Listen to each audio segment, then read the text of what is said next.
کہ اللہ تعالیٰ تمہارے اوپر کوئی تنگی ڈالنا نہیں چاہتا، کہ اللہ تمہارے لیے آسانی چاہتا ہے، تنگی نہیں چاہتا۔ اور پیارے آقا علیہ الصلوۃ والسلام کا فرمان ہے الدین یسر، کہ دین تو آسان ہے، لہٰذا آپ بھی آسانی پیدا کریں اور جرابوں کے اوپر مسح کر لیں سخت سردیوں کے اندر موزے کے اوپر قیاس کرتے ہوئے، تو لہٰذا یہ بھی درست ہونا چاہیے کیونکہ رب تعالیٰ کی طرف سے تنگی نہیں ہے اور دین کے اندر آسانی ہے۔ نحمدہ ونصلی ونسلم علی رسولہ الکریم، اما بعد۔ سامعین و ناظرین، سورۃ المائدہ آیت نمبر 6 چھٹا پارہ، اس کے اندر اللہ رب العزت کا فرمان ہے یا ایھا الذین آمنوا اذا قمتم الی الصلاۃ، اے ایمان والو جب تم نماز کے لیے کھڑے ہو، نماز کے لیے کھڑے ہونے کا ارادہ کرو تو فاغسلوا وجوہکم وایدیکم الی المرافق وامسحوا برؤوسکم وارجلکم الی الکعبین،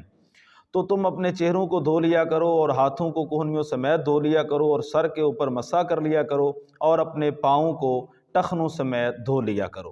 اب یہاں پہ اس آیت مبارکہ کے اندر سورۃ المائدہ کے اندر اللہ رب العزت نے پاؤں کو دھونا یہ وضو کے اندر فرض قرار دیا ہے۔ فاغسلوا وجوہکم وایدیکم الی المرافق کے اوپر وارجلکم کا عطف ہے، تو اس آیت مبارکہ کے اندر اللہ تعالیٰ نے پاؤں کو دھونا وضو کے اندر فرض قرار دیا ہے۔ اب سردیوں کے اندر رعایت دیتے ہوئے پیارے آقا علیہ الصلوۃ والسلام سے تواتر کے ساتھ مسح کی اجازت دینا چمڑے کے موضوع کے اوپر یہ تو ثابت ہے، کیونکہ تواتر کے ساتھ صحابہ کرام نے اس بات کو نقل کیا اور صحابہ کرام نے اس کے اوپر عمل کیا اور امت کا اس کے اوپر اجماع ہو گیا، تو اس وجہ سے موضوع کے اوپر مسح جو کہ چمڑے کے ہوں وہ تو درست ہے حدیث مبارکہ کی روشنی کے اندر۔ اب رہا یہ مسئلہ کہ اگر جرابیں پہنی ہوں تو کیا جرابوں کے اوپر بھی موضوع کی طرح مسح کرنے سے بغیر پاؤں دھوئے کیا نماز ہو جائے گی یا نہیں ہو جائے گی، یہی ہمارا آج کا اصل موضوع ہے۔ تو جرابوں کے اوپر مسح اس صورت میں اور اس شرط کے ساتھ جائز ہوگا، فقہائے کرام نے لکھا کہ اگر موضوع کی طرح ان کے اندر بھی موٹائی پائی جاتی ہو، مضبوطی پائی جاتی ہو، وہ اتنی موٹی ہوں کہ ان کے اندر پانی جو ہے اگر اس کے اوپر گرے تو وہ انسان کے جسم تک نہ پہنچ سکے، پاؤں تک نہ پہنچ سکے، پانی کی نمی اور تری اتنی وہ موٹی ہوں اور اتنی مضبوط ہوں کہ 3 میل تک انسان پیدل بھی ان کے ساتھ چلے بغیر جوتے کے بھی تو ان کو کوئی نقصان نہ ہو اور پاؤں تک کوئی نجاست وغیرہ نہ پہنچ سکے۔ اور یہی اصل حکمت ہے شریعت کی کہ موضوع کے اوپر مسح کو جائز رکھا اور جرابوں کے اوپر مسح کی اجازت نہیں دی۔ اس کی وجہ ہی یہ ہے کہ جو موزے ہیں وہ چمڑے کے ہوتے ہیں اور موٹے ہوتے ہیں، ان کے اندر پاؤں تک نجاست وغیرہ جانے کا احتمال نہیں ہوتا۔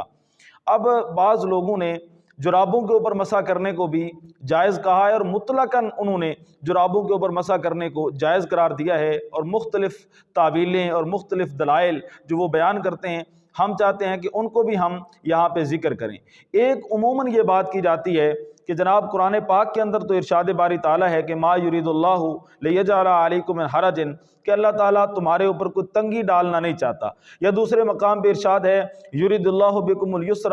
ولا یرید بکم العسر، کہ اللہ تمہارے لیے آسانی چاہتا ہے، تنگی نہیں چاہتا۔ اور پیارے آقا علیہ الصلوۃ والسلام کا فرمان ہے الدین یسر، کہ دین تو آسان ہے، لہٰذا آپ بھی آسانی پیدا کریں اور جرابوں کے اوپر مسح کر لیں سخت سردیوں کے اندر موزے کے اوپر قیاس کرتے ہوئے، تو لہٰذا یہ بھی درست ہونا چاہیے کیونکہ رب تعالیٰ کی طرف سے تنگی نہیں ہے اور دین کے اندر آسانی ہے۔ تو میں عرض کروں گا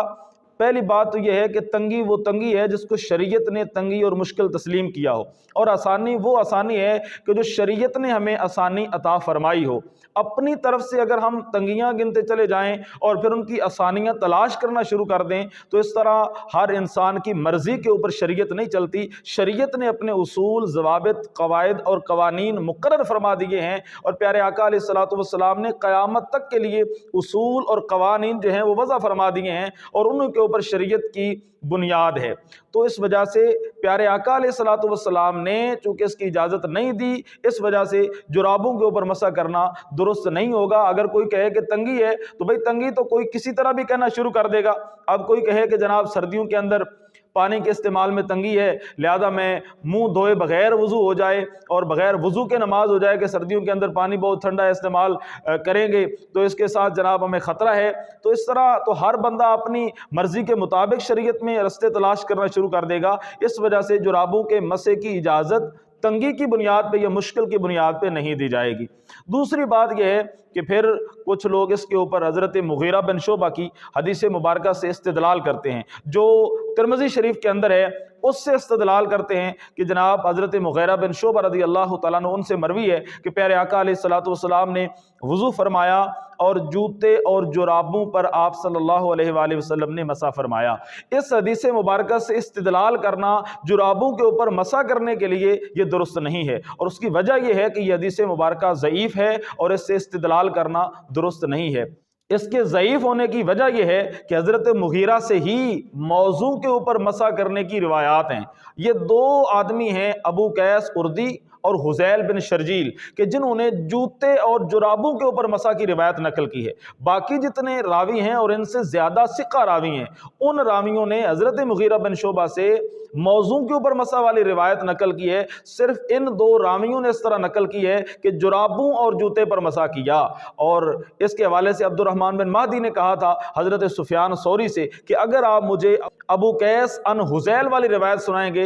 تو وہ روایت میں قبول نہیں کروں گا۔ تو حضرت سفیان ثوری نے کہا تھا کہ ابو قیس ان حذیل والی روایت میں نہیں سناؤں گا، کیونکہ میں جانتا ہوں کہ وہ حدیث ضعیف ہے با اعتبار سند کے۔ تو عرض کرنے کا مقصد یہ ہے کہ بڑے بڑے جید ائمہ کرام نے، جو کہ امام ترمذی پر مقدم ہے، امام ترمذی نے اگرچہ صحیح حسن اس کو کہا ہے، لیکن ان سے مقدم جو علماء کرام ہیں انہوں نے اس حدیث مبارکہ کو ضعیف قرار دیا ہے اور اس کے اوپر انہوں نے جرح کی ہے۔ تو اس وجہ سے اس حدیث مبارکہ سے